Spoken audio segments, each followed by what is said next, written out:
Serial বিজয়িনীতে এই মুহূর্তে আমরা দেখতেই পাচ্ছি যে ন্যাশনাল যে ডান্সটা হচ্ছে সেখানে পৌঁছে গেছে কেকা, পৌঁছে গেছে স্বর্ণালী, পৌঁছে গেছে নূপুর, পৌঁছে গেছে সুবর্ণা রায়। তো যাই হোক সেখানে পৌঁছে কিন্তু গেছে ছদ্মবেশে রিকও। তো কেকা নাচ করলো, রিক চিনতে পারলো না। আমি একটা জিনিস ভাবছি যে কিছুদিন পরে যদি আমি এখানে আসি মুখে একটা রুমাল বেঁধে, তোমরা কি আমাকে চিনতে পারবে না? বা আমার জায়গায় যদি অন্য কেউ আসে এসে যদি মুখে একটা রুমাল বেঁধে রাখে আর যদি একই জামা কাপড় পরে থাকে তাহলে কি তোমরা চিনতে পারবে না?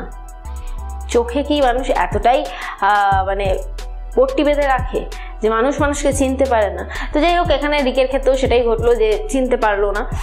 রিক চেষ্টা করলো যে কে এটা বোঝার, কিন্তু ফাইনালি সে বুঝতে পারলো না। ওদিকে স্বর্ণালী ঘরের দরজা বন্ধ করে রেখে দিল। আমি একটা জিনিস শিওর হলাম, এতদিন অবধি আমি জানতাম পরীক্ষা হলে শুধু পরীক্ষায় টুকলি হয়, আমাদের পড়াশোনার ক্ষেত্রে। তারপরে জানলাম কৃষ্ণকলি সিরিয়াল দেখে যে না, গানেও টুকলি হয়। তারপরে আমি আরেকটা জিনিস জেনেছিলাম, সেটা হচ্ছে যে আমার ভিডিওগুলোকেও টুকলি করা হয়, কপিক্যাট তো চতুর্দিকে ছড়ানো। তারপরে আমি সিরিয়াল বিজয়িনীতে দেখলাম নাচেও টুকলি হয়। আরে বাবা, এত টুকলি আমি মাথায় রাখবো কি করে? ভাবছি টুকলি করেই বাকিটা জীবন কাটিয়ে দেবো। না বাবা, যদি ধরা পড়ে যাই দরকার নেই, আচ্ছা টুকলি ফুকলি বাদ দাও।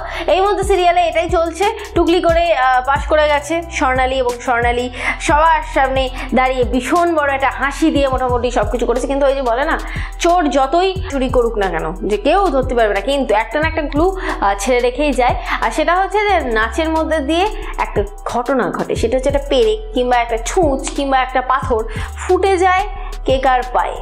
আর সেই অবস্থায় কেকা নাচ করে, কেকার পায়ে তো লাগে, সেটা দেখেও সহজে কেউ সন্দেহ করতে পারেনি।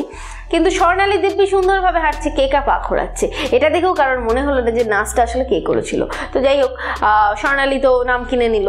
কিন্তু এই মুহূর্তে বাড়িতে চলে এসে সবাই, এইবার শুরু হলো সুবর্ণা রায়ের সাথে কেকার ফাইটিং। এতদিন ধরে সুবর্ণা রায় যা যা বলতো কেকা তাই তাই শুনতো। এইবার কেকার ঘুরে দাঁড়ানো শুরু হলো এই জায়গার থেকে।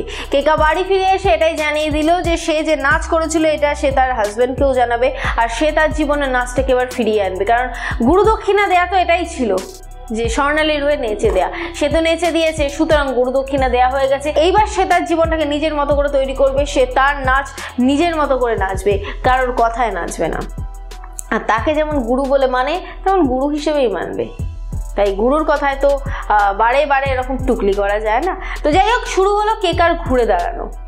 তবে এখন দেখা যাক সুবর্ণা রায় ঠিক কি করে। সুবর্ণা রায় কি থেমে থাকবে, নাকি কেকার জীবনের প্রত্যেকটা পদক্ষেপে বাধা হয়ে দাঁড়াবে? আর এখন দেখা যাক রিক কোন দিকে যায়, মা না বউ?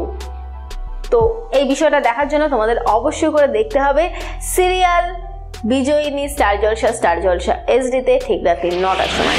আর যারা যারা মিস করছো, আমি আছি, আমার কাছে যতটুকু যা আপডেট থাকবে ঠিক ততটুকুই তুলে ধরবো তোমাদের সামনে। আমার ভিডিওটা যদি ভালো লেগে থাকে তাহলে লাইক করো, যদি কিছু বলতে চাও তাহলে কমেন্ট করো, পারলে শেয়ার করে সবাইকে জানতে সাহায্য করো। আর যেটা করবে সেটা হচ্ছে স্টার জলসার সমস্ত সিরিয়ালের আপডেট সবার ফার্স্টে পেতে অবশ্যই করে সাবস্ক্রাইব করো চিরকুট ইনফিনিটি চ্যানেলকে, আর তার পাশে থাকা বেল বাটন অবশ্যই করে ক্লিক করো আমার ভিডিও সবার ফার্স্টে পাওয়ার জন্য।